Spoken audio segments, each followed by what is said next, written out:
Hello and welcome to Lights Out, the Formula One podcast for fans, by fans. I'm Will, and as I look across the digital garage, as always, I'm joined by my co-driver, Sam.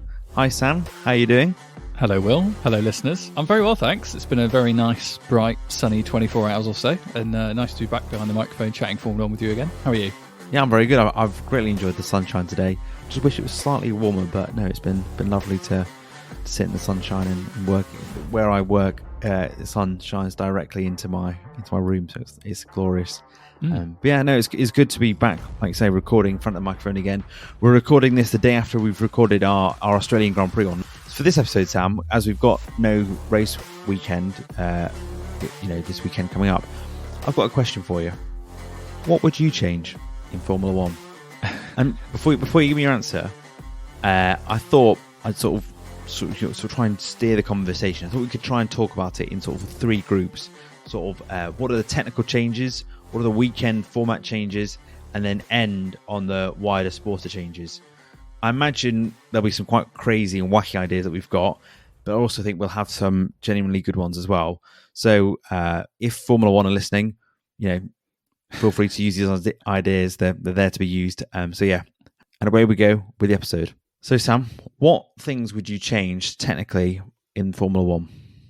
So I've got a few items on my wish list. Some a bit wacky than others, but the most obvious one for me that immediately sprung to mind when you suggested what technical things could we change was, or could we bring back, and that's refueling. That's what I would look to change and bring back. That sort of top of my Christmas list. Yeah, it's been a while since we've had refueling in Formula One. It has, yeah. Well, and the reason for it isn't, well, it's twofold really. One, fuel weighs quite a lot, and a fully fueled Formula One car these days weighs 900 kilograms. And for reference, listeners, that is quite heavy for a racing car. Granted, there's lots of kind of technical stuff that's changed, and obviously safety is a significant factor now. But back in kind of Niki Lauda's days, any car that weighed more than 500 kilograms was considered overweight. So for it to be nearly double that now is quite a lot. And 100 kilos of that 900 is the fuel. So wow. If you accept the premise that the idea of the sport is for 20 cars to go around as many laps as necessary as quickly as possible, I'm pretty confident that 100 kilos is worth quite a bit per lap. It could be done quicker with refueling, and it would also make the sport a bit more exciting. I think there's something about a pit stop with a refueling element to it, and it adds a level of jeopardy that I think we miss quite a bit from the sport these days. It was quite entertaining back in the day watching cars suddenly come to a stop on the grid, come to a stop as they go around the circuit because someone forgot to put an extra litre in at the previous pit stop. So yeah, it adds a bit of jeopardy. It gets quite tactical, and it just adds another element to the overall strategy of winning a race as well. So that would be my first suggestion up top. I like that one because, like you say, the strategy element is good because no one really knows no one would know what people have weighed, what the fuel they put into the car. So then it'd be really sort of like an extra sort of cat and mouse game, really. And like you say, we don't really see cars pulling up without any fuel. So they're obviously very, very good at managing it. And I think it'd be quite cool to sort of suddenly see someone start the race pretty low and full and then do a long stint. So yeah, I think that's a good one. I like that. That's a very good one to start us off. Oh, thanks. Well, so I should add as well. There are some other benefits potentially to this as well, and it sort of links to what my second suggestion will be. Oh, okay. And that is obviously to hold 100 kilograms of fuel means you need a fuel tank that can hold 100 kilograms. If you don't have that requirement anymore, you save a load of space and weight in the car. Not weight. I mean the space within the car. You don't need as much dedicated to holding fuel, so you can use it for other things and potentially make cars a bit smaller. Which is something else I think we'll talk about in a bit, needs to happen as well. But yeah, lots of benefits to bringing back refueling. I really think they should, but I'm not sure they will now, sadly. The cars do look pretty heavy as well. Like you say, you can see when you look through the years, you can see the cars do look pretty heavy. And like you say, a lot of that is probably down to the amount of fuel they're having to carry. Yeah, well, they're so big and so heavy that the drivers, and bear in mind these are the 20 best drivers in the world, they've been driving these cars for a very long time for the most part. They can't even park their cars on the grid properly this season. That tells you quite a bit, I think, about where the sport is in terms of the size of the cars. Yeah, bring back refueling, F1, come on. So that's your first idea. What's your next one? So the second one is a bit wackier. Ooh, here we go. Get your popcorn out. Yeah, this is we're into real anorak territory now, and I've been on a soapbox about this in previous, well, not podcasts, but in the pub anyway. And that is, I think the technical rule set for the design of the cars is too prescriptive. I think there's something to be said for Formula One being at the absolute pinnacle of technical development and speed, and I think there could be a much more simplified set of technical regulations that would allow designers of the cars to be a lot more adventurous with what they do with them. I think you'd have to have a few fairly basic requirements in place, and I'd probably, if it was me, I'd operate it on a kind of principle-based relationship between a team and the FIA. We'll come to wider sporting changes, but perhaps even a new regulator would be fun. But when it comes to the design of the cars at the moment, I mean, the technical rule sets for how you design a Formula One car are enormous. And really, I think they could be simplified quite a lot. And you'd particularly in aerodynamics, but there are other things too. But if it was me, I would look to institute a system that basically said, well, you can design a car however you want. It can look however you like, basically. It needs to have four wheels. It needs to be safe and be able to withstand certain level of impact and pass all the various safety tests that we put in place. But beyond that, for the most part, as long as the car is safe, not armed or weaponized in any way before anyone really crazy starts thinking about Mario Kart or whatever. Get the banana skins out. And equally, nothing about the car is designed to slow down competitors, because that's something that we've seen quite a lot historically, where like the development of the cars moves in a certain direction to create the so-called dirty air and make it difficult for cars to follow, etc. But you could potentially generate a load of really kind of simple principle-based rules that gave designers a lot more sort of freedom to go and design cars how they would like, and that would result in a lot more variation with how the cars look and how they work. And even something as crazy as, like, you could say, well, you can power the car with whatever you want, put whatever engine in you want.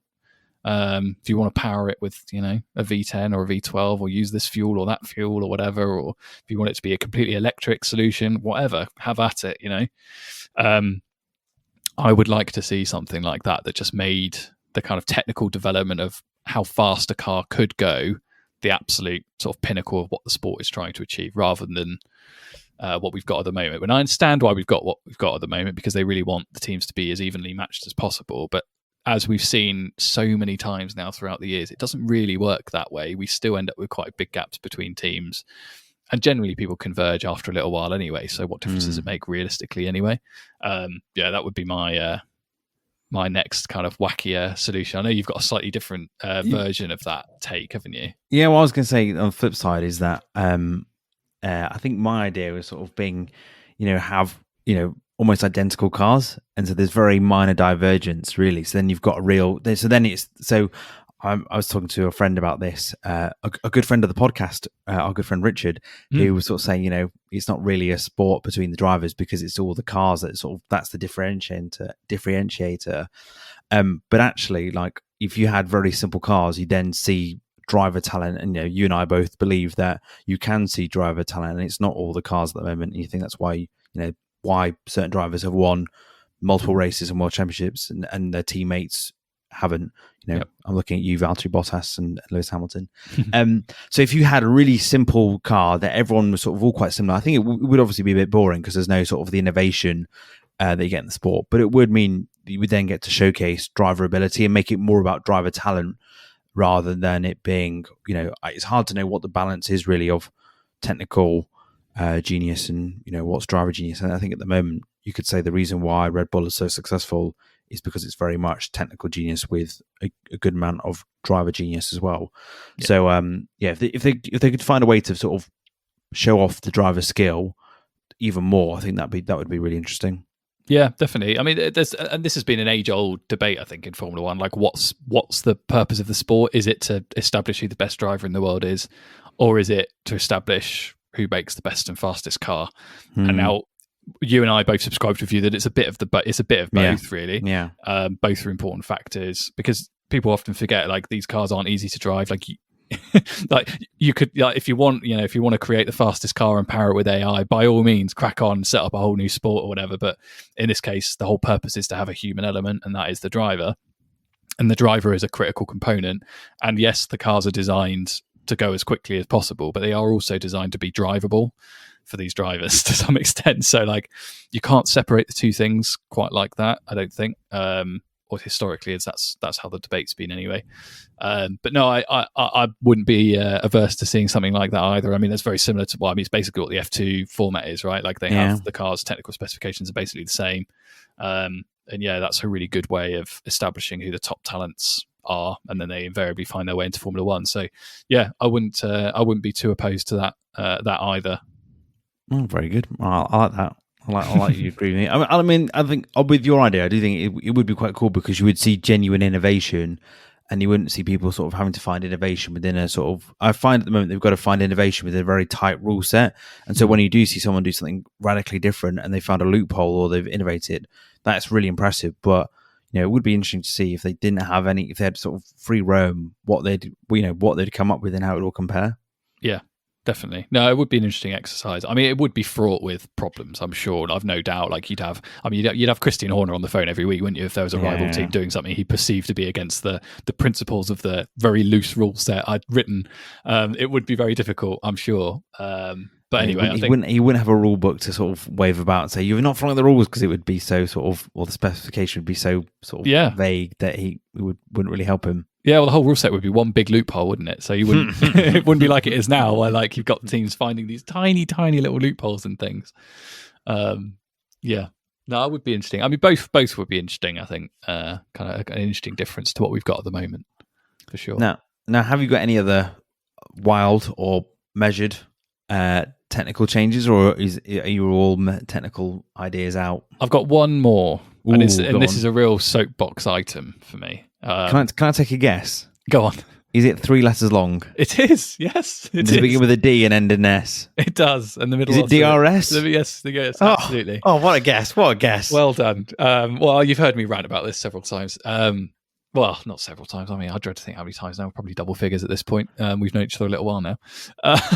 Sorry about that. It's fine. No, feel free to fire away. Yeah, get it off your chest. I don't like DRS, Will. I know why it's in the sport. I know it's to try and make overtaking more simple and easy for drivers. But that is not the purpose, I don't think, Formula One, personally. And given they got rid of driver aids not that long ago, DRS feels like the biggest driver aid possible. And the reason I don't like it is not that they're the kind of technical aspect. Like, I don't mind that there's an option for a wing to be open to result in a car going faster down a straight. No problem with that at all. The problem I have is that it's a totally like arbitrary way of boosting the speed of a car.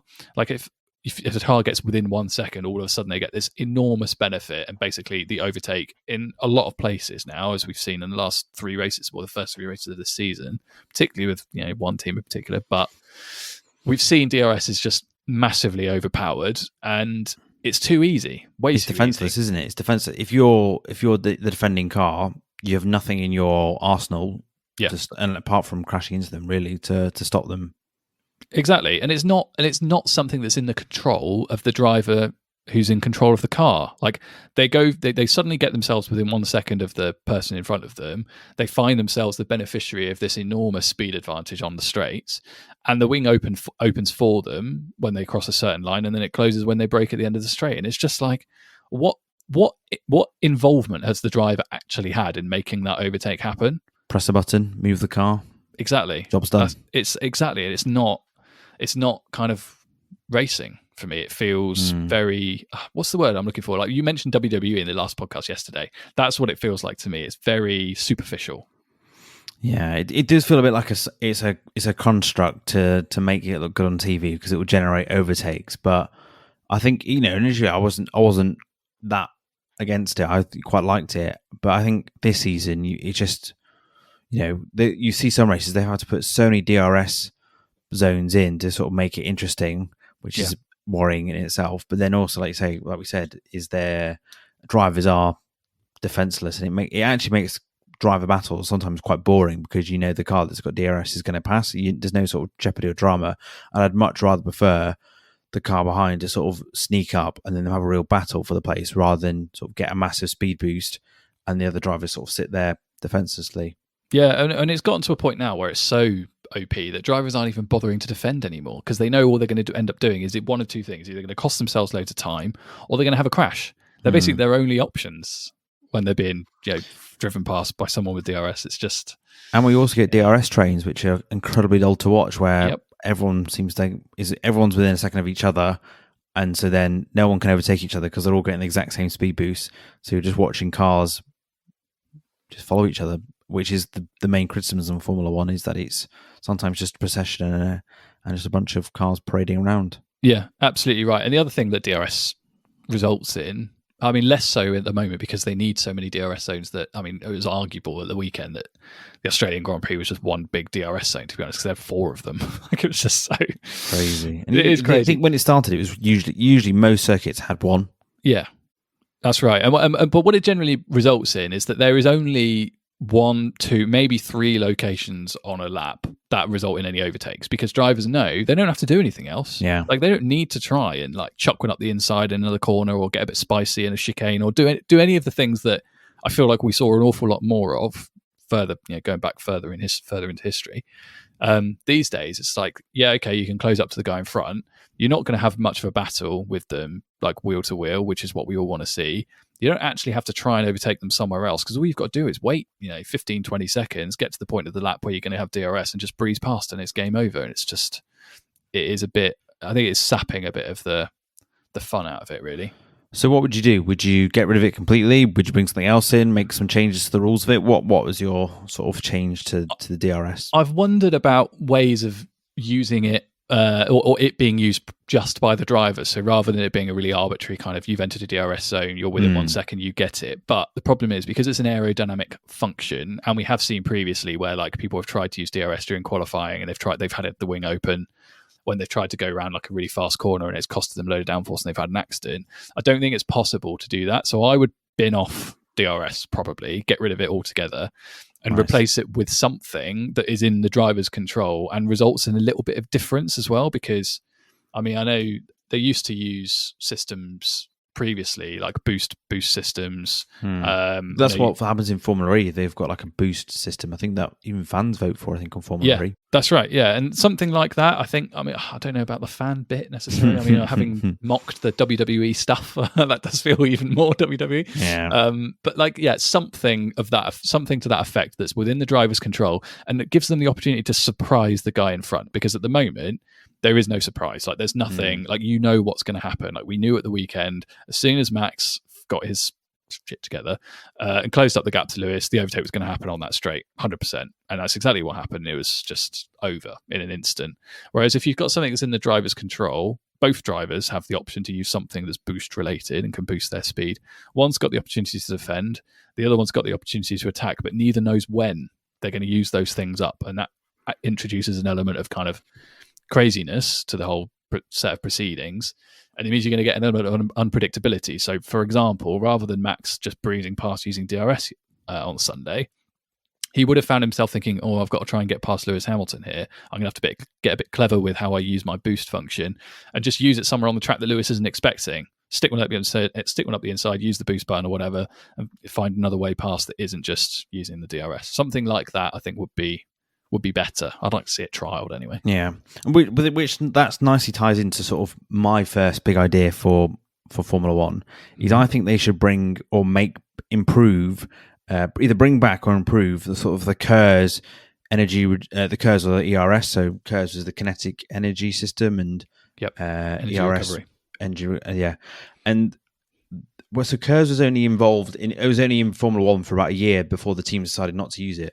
But it was a really good thing because it was like I remember doing this on the PlayStation game, is that the driver has like a battery to use up for a lap, and it resets at the start of every lap, and he can just basically deploy the boost or the energy to give him an advantage. So instead of DRS, what you could do is you could have 2 drivers that have got full batteries, and they could show the graphics on the TV of how much battery they've got left, like they used to do, and then you could see, say for example, a car behind gets closer, starts using the battery to push past the car it's chasing, but then the car chasing sort of being chased is then able to use their battery as well to sort of defend as well. So I think that would be quite cool if they could bring that back, or make that more of like I say, more of that, more in the driver's gift, and make more of a spectacle out of how they're going to use their battery, how they're going to fight against each other. Because I think we're both in agreement that it's too one-sided with DRS at the moment, and if you're being chased, you're basically you've lost the place with if they get to within a second. So then you see lots of people trying to build gaps of a second, which is sometimes not the most entertaining thing, with people just trying to build 1 second plus gaps. Yeah, agreed. And it's not like if you got rid of DRS, you're suddenly not going to see overtakes on the straights anymore, because the slipstream phenomenon is real. It's still a way of overtaking. And I agree that there will be some tracks where if you got rid of DRS, you would see a reduction in overtakes. But that's a problem with the design of the tracks. Not, it shouldn't be something that's trying to be solved by this really arbitrary system. Too many street circuits. I know, yes, there are. I mean, there were too many before, and they've added more now. So, yeah. I'm not under any illusions that there will be some races that sort of as they were back in the old days. If you've got particularly dominant teams or whatever, they're never going to be overtaken because they're just too good, and the tracks are very difficult to overtake on. But I would prefer that. It feels much more pure, and the kind of racing that you get wheel to wheel would feel much more valuable. If that were the case, than sort of what we've got at the moment, which does feel it feels a bit plastic to me. Yeah. Would you like to hear my second idea? Yes, please. What is it? So my second idea is a bit more simple and a bit different. So we currently have V6 engines that are hybrid, and they sound awful. They just sound dull. They don't sound exciting. And I think Formula One should return to V10s. If you've never heard or seen a V10 Formula One engine on TV or in real life, just go on YouTube and search Michael Schumacher F2002. That car is amazing. That car is just, the sound of it is just awesome. It's so high pitched. It just whines, and I don't know. It always makes me think of Formula One, and I'd pick that sound and that engine over these engines. Yes, these ones are hybrid, and that's good to see the sport innovate in that area. But for a spectacle, and what Formula One should be about the quickest cars, the fastest cars, and they should sound and look like that. And coming back to your point earlier, they should look light, they should look fast and quick. And I think these cars, they look slow, they look sluggish. And especially if you compare footage of a modern day car with, say, a car from 20 years ago, the other cars from 20 years ago, much better. I think there was a clip in pre-season testing of Charles Leclerc driving around the Abu Dhabi circuit in Michael Schumacher's old car. Chills. And this also, it wasn't much slower than a current modern day car. So it's not much slower. And to still sort of keep F1 innovative, I think they should explore using V10s with biofuels.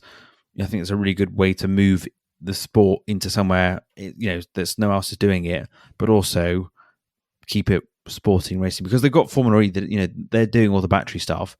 Let them be the battery kings, and F1 should focus on being innovative and using biofuels. And I think that's going to be a massive thing that's going to come into sort of consumer cars in the future. So yeah, my plea is, if you've never seen or heard of a Formula One car from 20 years ago, just go and have a search on YouTube, and you can even find on YouTube comparisons of all the different engine sounds over the last 20 years. And I think you'll be in agreement with me that the the V10s are by far the best. I couldn't agree more. Yeah, it's a kind of it's just the most evocative sound, isn't it? I think even now, I don't know, how long has it been since they moved to turbo hybrid? What's that, nearly 2014 was it? 2014. So yeah, well, nearly a decade now. If you asked the average fan, even some of the newer ones, I would have thought sort of in their 20s now, what noise do they think is the most evocative of Formula One? They'd probably still think of a V10 screaming V10 engine than what we've got at the moment. I agree with you. I don't understand really why they didn't even think about using V10s with biofuel, because they would work. It's not like the whole purpose of moving to turbo hybrid was to be greener, make the sport greener than it is at the moment. We'll come on to some of the stuff they do at the moment that is the least green approach to racing ever thought up.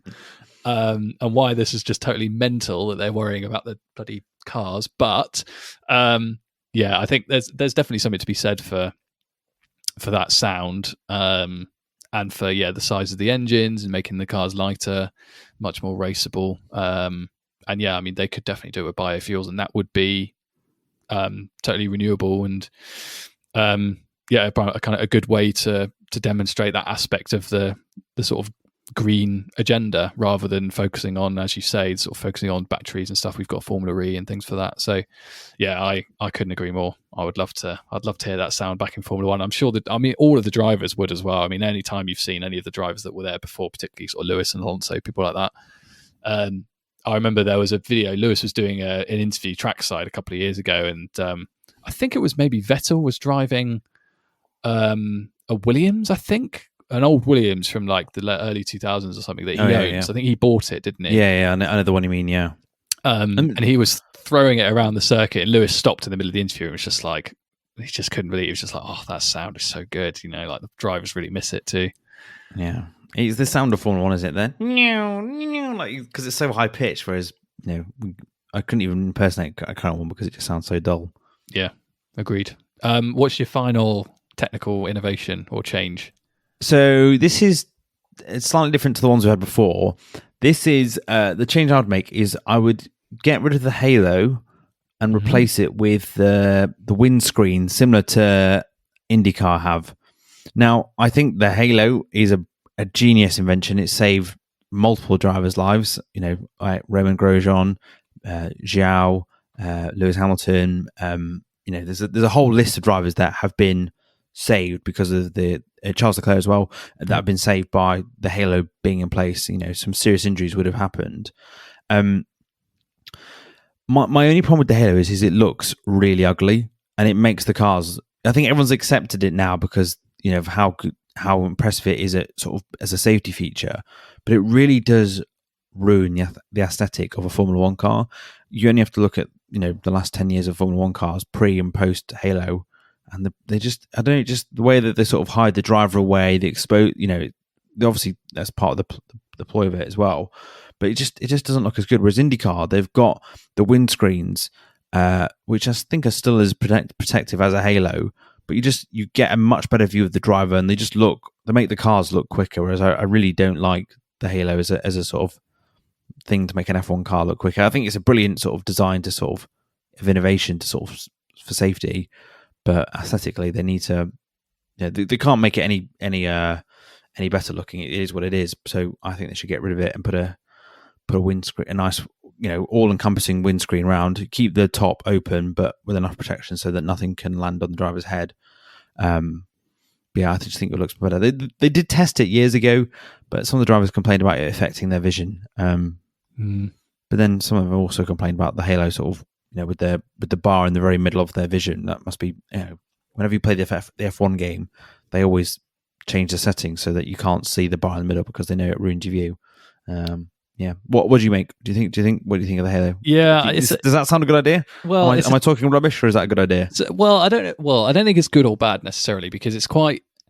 You've sat on the fence there. I have a bit. It's the reason it's difficult is you do need something to offer the drivers some kind of protection from a forward front-on collision at speed, and I mean maybe a kind of innovative windscreen design could do that, but I've yet to see one that looks like meets the same kind of height that a halo bar would. Is the Indy? I was pretty sure the IndyCar ones are. Are they further? Are they a bit lower though? I don't know. I can't remember how high up they go. We're trying to communicate with each other by putting our hands above our heads. My recollection of it is that it's similar, but you could be right. So I'll have a look at that afterwards. But yeah, I think you may be right. But either way, I'm on board with the halo like looking horrendous. And if there are better ways of protecting the drivers' heads that aren't using the halo, I'm kind of all for it. Yeah. Because they've had to put a lot of measures in to be able to differentiate the drivers. So, you know, they've had to put like big numbers on the side of the car so you can clearly see which driver is which.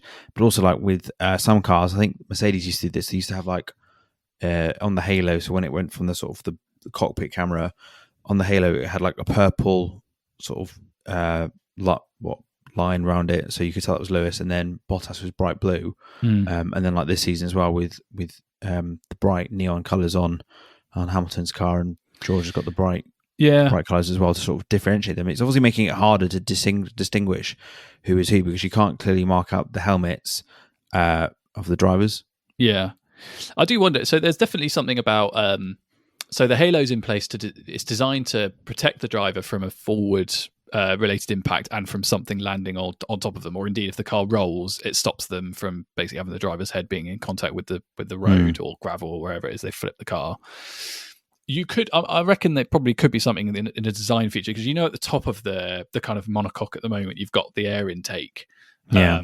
You could look to design, I'm sure, a bit of bodywork that sort of juts out above the driver's head that acts as that kind of vertical protection from something landing on the driver, or if the car gets flipped over. And then your problem basically just becomes, well, what have you got in place to stop something from a forward on impact? But interestingly, I'm a bit less, from a safety perspective, I'm a bit less kind of supportive maybe of that kind of, or that requirement for the design, because the whole purpose of that was to try and protect drivers from what happened to Jules Bianchi in Japan. But that happened because of a recovery vehicle being on the track. The reason Jules Bianchi died was not because the car was poorly designed, in my view. The reason he died was because there was a recovery vehicle on the track, and there wasn't, the safety, the overall safety and the system of safety for the drivers was totally failing. It should never have happened. He should never even found himself in a situation where his car was going under a recovery vehicle.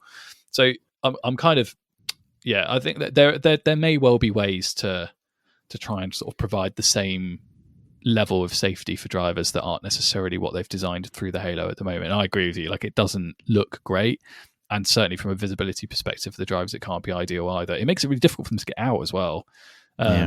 It's I'm sure they still have to pass all the tests so they can get out quickly, but it's still a hindrance to them, I think, to get out of the car quickly. It could be done, they could be out faster without it. So I think there's definitely something to that. Yeah, definitely. So I think we've had a good discussion there about the technical changes. I think we've come up with some good ideas that, if F1, if you're listening, feel free to use. That I think, hopefully many fans agree with us, that, and many listeners agree that, that those would be good changes to see back in Formula One. Now let's move on to weekend format changes.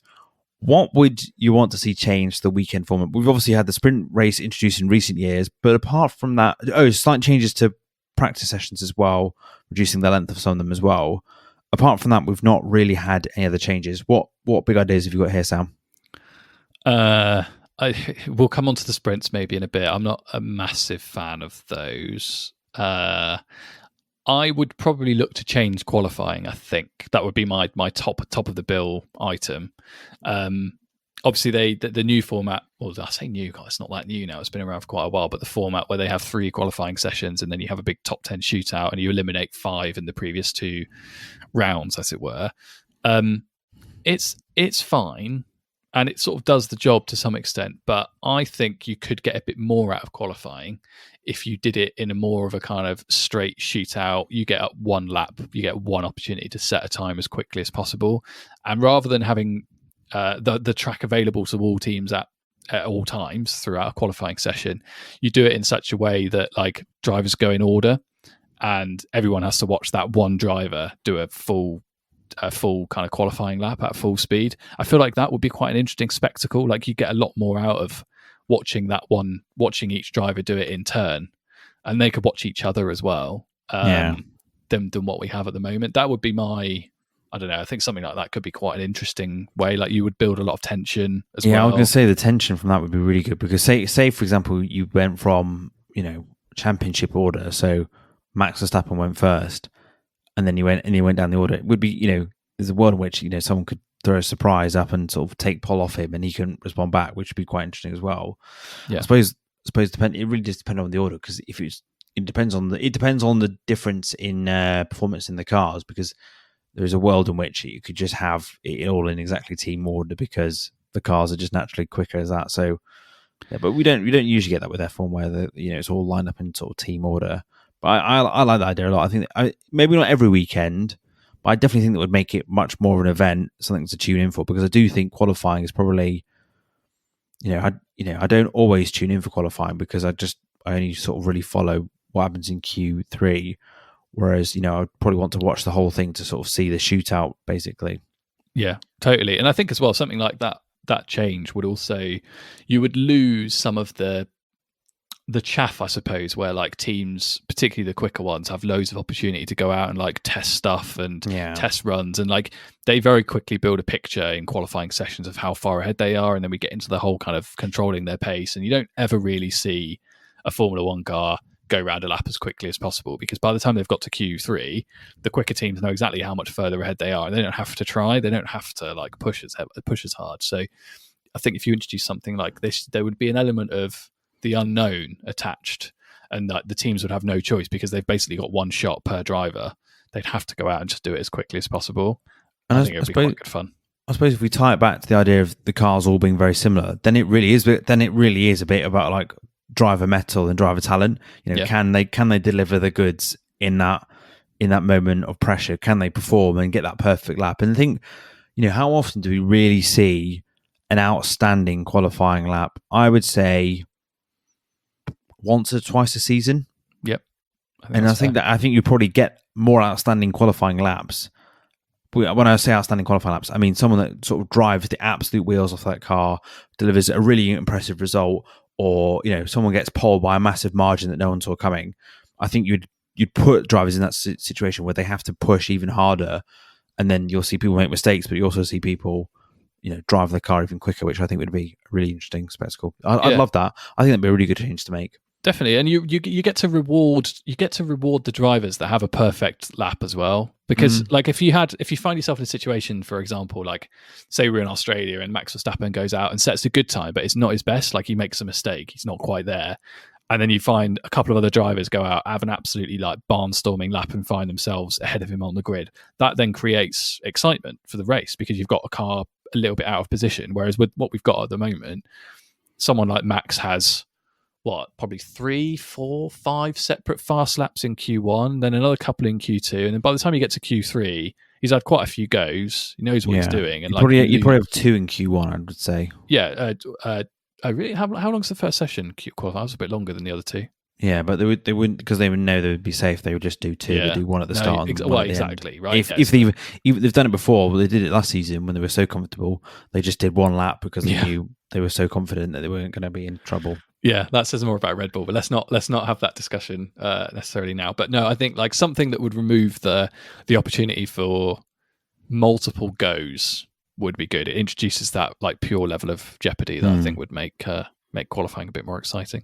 How about you? What's your big kind of weekend format change? I would really like to see tested and tried reverse grids, not for the main race, because I think that would just the main race would lose value basically because you've got a bit of a nonsense grid. But for a sprint race, I think that would actually be really interesting. We've talked about this in the Lewis Hamilton special. One of the best races of recent years is when Lewis came from last to first, and that was in a sprint race. So if you had the order back to front of a grid, I think you'd see so much overtaking. I think you'd see some real racing, and we've seen it before that they can cut through the field. But if the whole field was back to front, I just think it'd be an interesting thing to test, just to see, is this actually entertaining or is this a load of nonsense? Just the idea of it just sounds good fun, and I think they've done it in other formulas. But I'd be keen to see Formula One try that just in the place of a sprint race, just to spice up, because I agree with you, and we can cover this now if you want.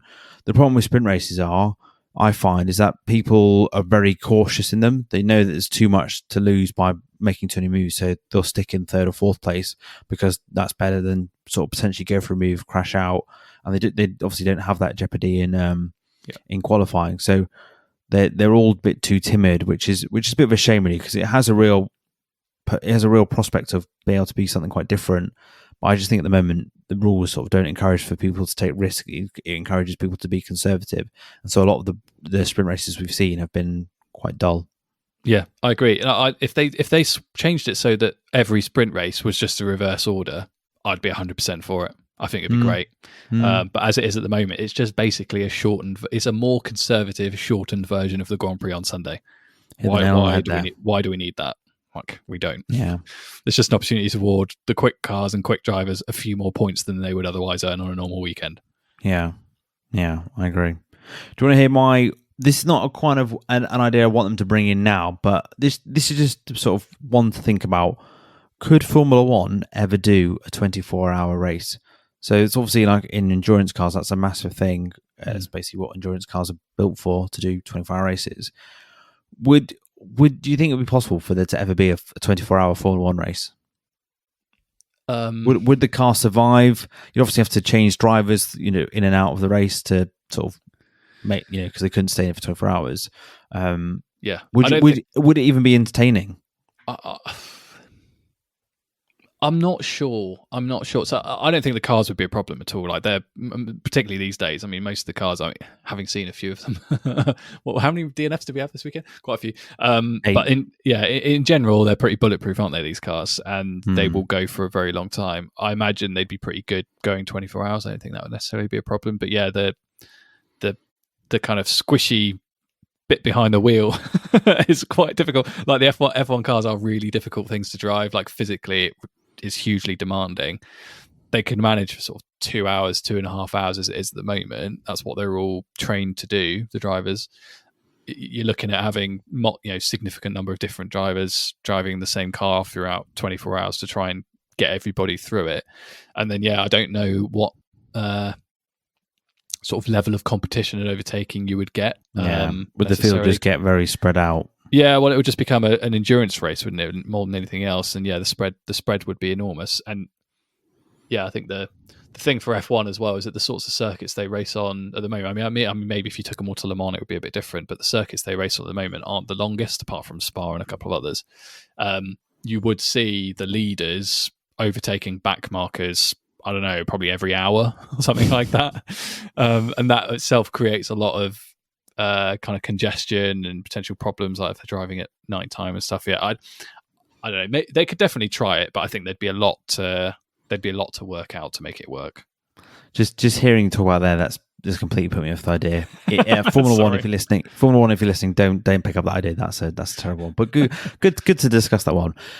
I thought before we go for a break, there's one mad idea that I'm not claiming credit for this one. This is a well-known theory by Bernie Ecclestone's idea. A few years ago, he suggested that Formula One circuit should introduce sprinklers, so they could suddenly turn a race wet if it was a bit boring, a bit dry. Well, literally dry. It's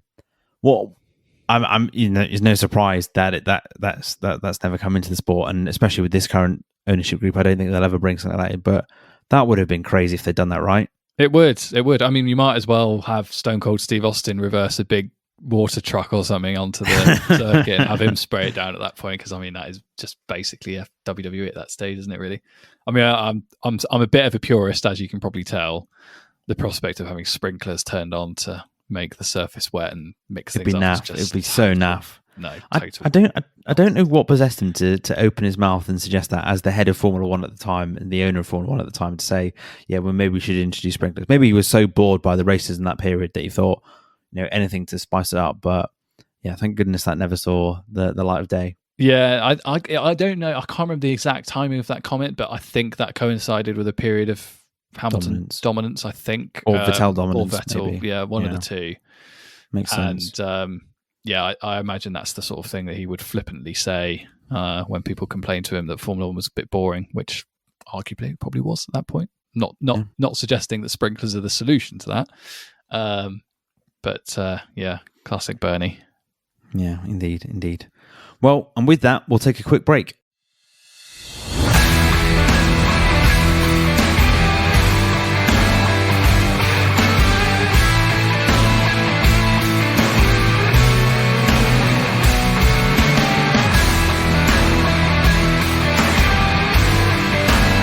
Hello and welcome back from the break. We hope you had a jolly old time. We had a very jolly time here. So Sam, we finished the last section talking about weekend changes. Now let's talk about wider sporting changes. What are the wider things you'd like to see changed or introduced in the sport that would make it a bit more entertaining or enjoyable? So I won't bore the listeners talking about the FIA, because we sort of did that in the last episode, but needless to say, a new regulator would be fantastic. But no, I've picked a couple of, well, they're both very different but slightly random things. But the first one, it's kind of a technical, it's sort of a cross between a technical and a wider sport change. And that is, I would love to see them bring in proximity chat like they have in Call of Duty, because I just think it would be explain for the listener that might not know what proximity chat is. okay. So what it is. And bear in mind, I don't even play Call of Duty, but I know what proximity chat is. But basically, the premise is when you and your team or squad or whatever go and attack another team or another squad or another person, when you get within on Call of Duty, yes, in a fictional digital world, when they get within a certain distance, they can hear each other and what they can communicate with each other. And like, there have been there are quite a few funny videos kicking around of like people negotiating for their lives, fictional lives, with the person that's going to attack them. Anyway, it's a fun thing that they've added to the game, I think, and it's added quite a lot. And I was just thinking about it, funnily enough, on my walk with Junior this afternoon, and I've always noted you about it. And it just came to my mind because I thought, oh, wouldn't it be good if drivers could communicate with each other? And I refined it a bit further, and I was like, well, maybe not during the whole race. That would probably get a bit much, and you just have some wind-up merchants like K-Mag or whoever just like saying whatever down the radio and screaming down the microphone. Yeah, so you probably couldn't do that. But what if you had a way for the drivers to communicate when they're close to each other? I was like, oh, kind of like proximity chat. So the way I envisage it working would be like when drivers get within, I don't know, a couple of seconds or whatever of another driver, they can hear what they're saying, and equally the other driver can hear what they're saying, and they can communicate with each other if they want to. Now, there may well be a lot of situations, and I'm sure there'd be a lot of drivers who are just like, no, I can think historically of several, Kimi Räikkönen, who would just refuse. They would just not say a word. They'd just crack on, carry on doing their job. But some drivers, I think, would take the opportunity to do it, and it would just be a fun opportunity for a bit more banter, I think, between drivers. And I genuinely think that drivers' true colours come out in stressful situations behind the wheel. And we've seen a few comments from various drivers, Fernando Alonso, about other competitors that they've been racing at the time in a situation where they've been under stress, and they've said things about those drivers that they would definitely not say off the circuit and when they're not in the car. And I would love for the opportunity for that stuff to be said to the driver that they're talking about, or in communications with those near them. I feel like it would just be quite a fun addition, and would result in all kinds of kind of inter-team bitterness and chat, and like Drive to Survive and have an absolute field day. They'd have loads more content. I just think it would be fun. I think there's sort of two scenarios I can see. There's one in which you see like someone like Yuki being overtaken, just like screaming in rage and frustration. And then I can almost see someone being like, say if someone did a really good overtake and the other one, I could see someone like, oh, I just want to say that was a really good overtake. I didn't want to get in your way. Have a good rest of the race. See you at the end. Like, people being respectful towards you. I think it would be very entertaining. I think the possibility of it ever coming in is next to zero. But I do think that would be very entertaining. Definitely. And I think there would be some drivers. I mean, Alonso, it would just be absolutely. I mean, he's a pretty box office driver anyway. I mean, seemingly he knows how to use that team radio very tactically. He does. And like messages out there. And even when he's not like communicating through the radio, he's very expressive with his hands. Like he's always like wagging his finger at other drivers when they do things that he doesn't like. And like, it would just add something, I think, to the overall experience of fans. And I think we'd get a little bit more of a glimpse behind the helmet in those situations as well, because you'd probably see and hear some things that you definitely wouldn't hear from drivers when they're not in the car. So that would be my first suggestion. I remember with British touring cars, they used to do things when on the TV coverage they could like the commentators could interview the drivers. Yeah, and so obviously they do that at the moment with the Into the Pit, the team principal, or some of the team principals. But that would be quite interesting if they interviewed them. But obviously the drivers would never want to speak to Martin Brundle and David Croft half around that. But I think of the two options, I would much prefer proximity chat. I think they're much more entertaining. What's your second idea? Okay, so the other one is about the kind of races in general. So as I've alluded to previously, the FIA are insane or just hopeless. And the way they organise a Formula One season is just totally mad. It's not green at all. They schlep from country to country, vast amounts of distances between the races. They don't group them together in any sensible way. It doesn't make much sense at all. And also there are no races in Africa, which feels wrong, really. we've got God knows how many in Europe, quite a few in North America, Canada and Mexico, one in South America, quite a few in the Middle East, and quite a few in Asia, but we have no races in Africa yet. And I know Lewis in particular has been pushing for one in Africa, and they've been scoping out the prospect of having one in South Africa. But I think adding a racing in Africa, probably at the price of another race somewhere else, probably Europe, would make some sense. I know which one I'd drop. As I've alluded to, I think it would be great to group races by continent a bit more so that the travel was a bit less insane, both from a kind of green climate protection perspective, because there's thousands of tons worth of kit being transported around the world, thousands of people being transported around the world away from their families for significant periods because they're traveling so far and for so long. I think grouping races a bit more sensibly would make lives a bit easier and would make some sense. But yeah, they're the two things I would look to change. Have one in Africa and group them a bit. On the distance around the world, I don't have this season for you, but last season, the F1 calendar, the total distance between Grand Prix locations was 72,000 miles, which is 116 kilometers, which is, someone says, which I found in this article, someone's put in the comments saying that's enough to circle the Earth almost 3 times. Great. Yeah, crazy.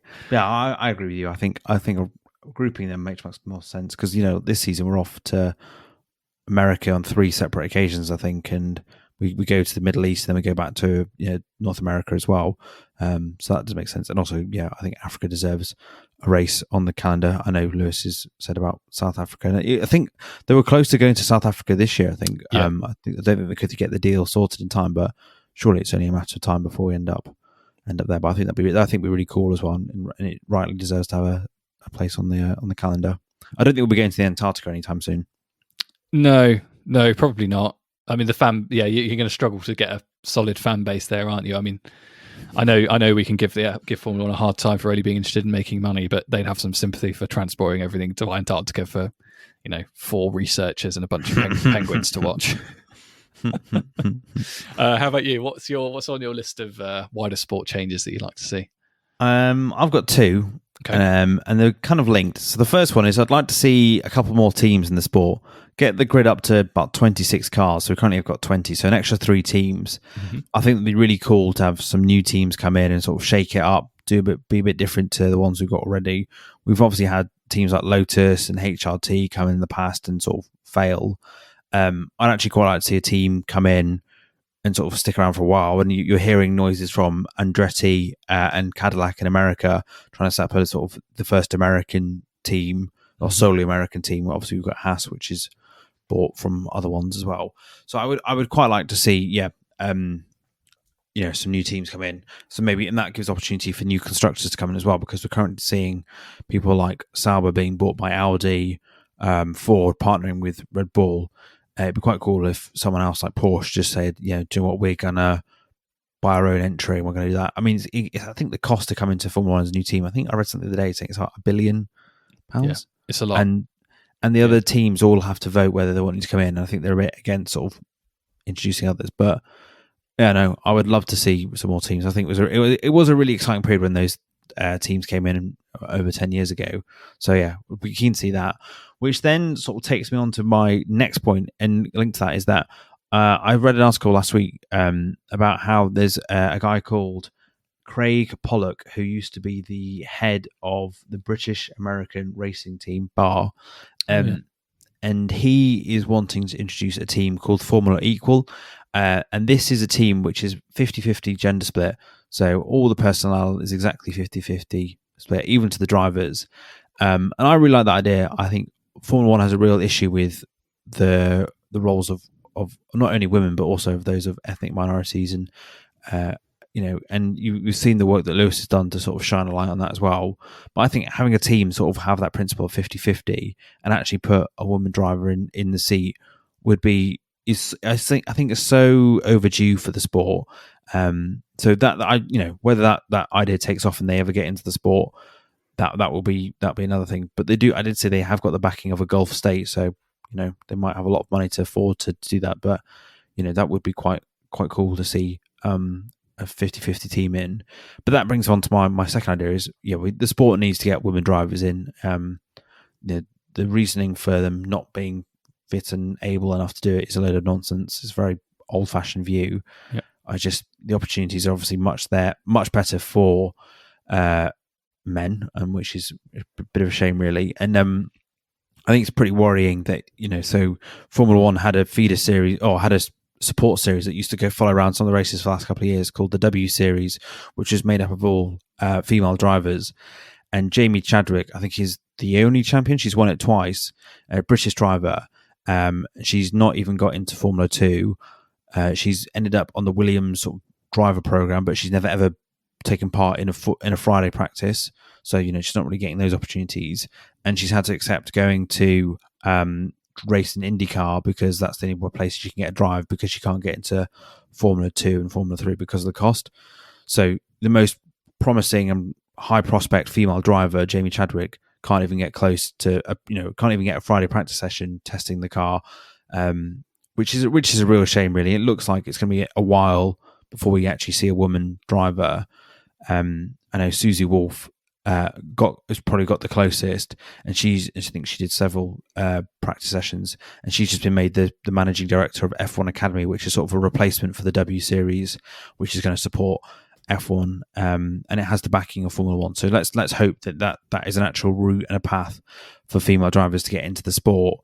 But yeah, it's long overdue, and I just think it'd be interesting to sort of mix it up a bit, really have some different personalities, and it not to be so male dominated. It doesn't need to exclusively be a male only sport.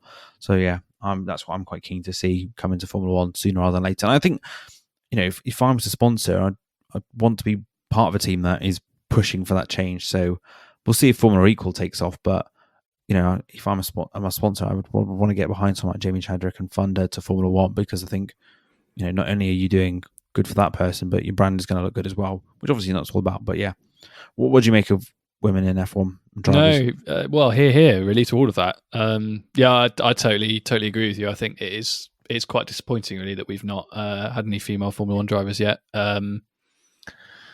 And yeah, I mean, I'm sure there are a myriad of different factors for that. None of them are really reasonable. I think cost is getting into the sport, and the opportunity is huge. They're priced out of it. That's what I got from sort of reading into Jamie Chadwick. She just couldn't get the funding together to get her into Formula 2 or Formula 3, which is crazy because she's won so much. So she's one of the most successful female drivers in the world, and she can't even get into Formula 2. Yeah. No, it is. It does seem very backwards. I mean, Formula One's not alone. There are plenty of other sports that need to do a lot more in this space too, like equal prize money and the like. Yeah. But definitely. I think Formula One's got to be one of the sports that's at the forefront of trying to solve or find ways to get more women interested and involved in the sport more broadly. Never mind drivers, but in other facets of the sport too, which they're starting to do a bit more of, which is good. But yeah, I totally agree with you. Like, they've got to find ways to promote more female drivers into the sport. And very selfishly, I've set my daughter the really small task of being the first female Formula One world champion in 2042. Nice. So fingers crossed. The campaign starts now. The campaign starts now. If you're a sponsor, don't sponsor our podcast. Sponsor Sam's daughter to get to Formula One now. Yeah, I was going to say it requires quite a significant wedge of cash to make that happen. But they really do need to look at it and find ways to do it. And I think it doesn't, like, given the availability they have of kind of sort of young drivers from F2 and the number of practice sessions they get, it does seem pretty backwards that we haven't made more sessions like that available to female drivers through the past few years, never mind sort of further back than that. Because there are even practice sessions and things that they could use this stuff, use this for, given the opportunity to try and drive. Even the young driver tests at the end of the season, make it mandatory that 50% of the field there has to be a woman. Yeah. I mean, if you wanted to get really radical about it, you just say to every team, you've got to have a female driver and a male driver every weekend. They'll never do that. But no, they won't. Yeah. But they could. We've talked before, haven't we, about sort of adding more cars to each team. So rather than adding more teams, you could add more cars to each team. And if you add another car to each team, you say, okay, you can have a maximum of 2 male drivers via 3 cars, and you're left with the one, and you've got to find ways to promote female drivers from that point. That'd be a good way to help sort of promote those things to happen more quickly. So yeah, they should look at it. Did you have any other wacky ideas? No, not really. I mean, nothing serious. So I'll give an honourable mention to Tom, who's a friend of the podcast. He has mentioned to me on a few occasions that he would love to see the fun cigarette advertising return to Formula One like it was back in the 90s. So I thought, yeah, all right, given we're doing a podcast on what things we'd like to see change, what radical changes could we make to the sport, I thought I'll give that one an honourable mention because, to be fair, the cars back then were very striking. Yes, they were promoting products that kill people, not good, but the designs of the cars were great, and some of the ad campaigns and stuff were very entertaining. And the sport itself, I think, was just generally a bit more fun. Didn't take itself as seriously, which would be good, I think, particularly for us on this podcast. That neither of us will take the sport as seriously as the sport takes itself. So I thought I'd throw that one into the mix. How about you? If you got any other wider sport changes you want to see? Well, not quite on the same level as that one. I mean, I would like to see some of the color schemes come back from those sort of cigarette liveries without the sort of the cigarette sponsorship. I think the one I'll end on is I would quite like to see some sort of like ranking system or league system. No, like ranking system, not a league. We don't want a league in Formula One. We're not trying to turn this into the 100. Like a ranking system to sort of an independent ranking system to sort of see the different, where each driver is, and then you can see like, so then they can clearly see, okay, who is the best driver in the world at the moment because of form and all the stats, and that would be really cool. But then also, if it not just for Formula One, just for like, I don't know, for F1, F2, F3, IndyCar, and put them all together in one big sort of ranking system, and then you can see like where people lie. So, for example, when people are coming across from IndyCar, there's been talk of IndyCar drivers coming into Formula One. Like, it'd be interesting to see what their ranking is like compared to an F1 driver, or how an F1 driver, what an F2 driver compares to an IndyCar driver. But also, one of the key purposes, I think, of this would be able to sort of expose more those drivers that have been basically bought a speed because of the money they have with them rather than the talent. So I'm looking at like people like Latifi and Mazepin, as he should be properly called, but they basically got their seats because they came from either family or they had attached to them massive sponsors that bankrolled them, and then that bought them. That they went to teams that needed the money, Haas, Williams, and that that got them seats in F1 for sponsorship, which is not a good thing for the sport to have people not there on sporting merit, but because they've got someone with a wad of cash in their back pocket to fund them, and sort of we've seen in the past where good drivers haven't made it to Formula One because the opportunities have been taken up by those paid for drivers. And I think at the moment this season, I'm touching some wood, we don't seem to have any bad paid for drivers. I mean, Logan Sargent, I'm not sure if he's a paid driver. I think the only one that's sort of still standing in the sport is Lance Stroll. And that's because his dad decided to fund his son's career and guarantee his son's Formula One career by buying a team. Yes. Buying a team and buying Aston Martin, the company itself. So whatever measure, whatever it takes. So maybe that's what you might have to do for your daughter. You might have to end up buying Jaguar or something like that and getting Jaguar back into Formula One. Yeah, I'll start saving now. Yeah, start saving now. Good idea. Yeah, I think that would be helpful. Just like get out some of the sort of paid for drivers or expose them. But also, I genuinely think it would be very interesting to sort of see the rankings of drivers around the world. In the Formula One game, I feel like I'm plugging them a lot today. They have, whenever they release the game, they always do sort of like a bit like with FIFA. They always like give drivers driving overalls. They have different categories for overtaking. Maybe there's something they could do to assess that. But yeah, I think that'd be quite a cool thing to introduce to Formula One. Yeah, I agree. I've rambled a lot on this podcast, so I'll keep it really short and sweet. The 20 best drivers in the world should be driving the 20 fastest cars in the world. The end. Retweet. Right. Well, on that note, we will wrap things up. Thanks very much for joining us as always. Remember to subscribe if you haven't done already, and leave us a review on your favourite podcast platform of choice. If you did enjoy it, feel free to share it with a friend. Hopefully they think the pod makes more sense than schlepping an entire sport, thousands of people and thousands of tons of kit from Australia to Azerbaijan, then to Miami, and then back to Italy again. Which is what the FIA and Formula One have done this season over the past couple and the next few weeks. Dear me. Yeah. Makes sense. If you want to follow us on Twitter, we are at Lights Out Lads, and on Instagram we are at the Lights Out Pod. Will, another week without a race, unfortunately. So what? Sadly, what have you got in store for us next week? So we're going to have another special, which will be out next week, and it will be really, really interesting. So yeah, make sure to tune in and listen next week for our next special. Because we've got a couple of weeks to go till Baku, you're going to get a lot of real fun specials. So yeah, you don't want to miss them. Thank you very much for listening. That's all from us. All the best and goodbye. Bye bye.